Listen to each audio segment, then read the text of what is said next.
Here's your Wednesday evening weather webcast. I'm Chief Meteorologist Craig Setzer in CBS 4 Weather Control. After a wet weekend last weekend, it looks like this weekend will be wet as well. How much rain falls, that's really the unknown at this point.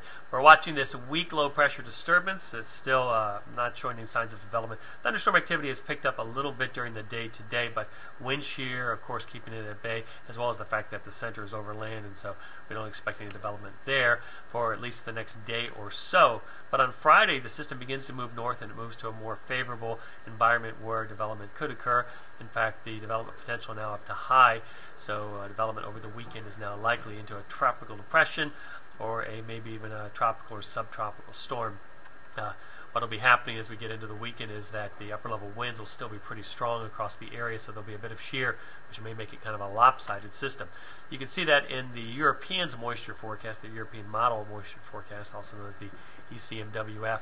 Here as we go through time, you'll see moisture comes our way, but there's kind of a swirl there in the Gulf. That's the circulation with the low pressure area that's going to the north, and deep tropical moisture piles into South Florida starting on Friday and then lasts throughout the weekend. Now, even though the deep tropical moisture is over us, if the center of the circulation is farther to the west, like the European has it here, the rainfall won't be quite as heavy. Now, if the center of the circulation comes up more towards the north and east, like the GFS has it, then of course we get more rainfall. This is the European rainfall potential, and it shows anywhere from about 2 to 4 inches across much of South Florida by the time all is said and done on Monday evening.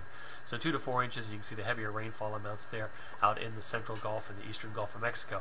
However, if the GFS solution is believed, then we would have anywhere from 4 to 8 inches of rain, and maybe even heavier amounts than that. So track makes all the difference in the world in terms of the precipitation potential, how much will fall, and we're not really sure which model is going to verify, although the European is much more believable in its appearance at this point, looking at the entire model output.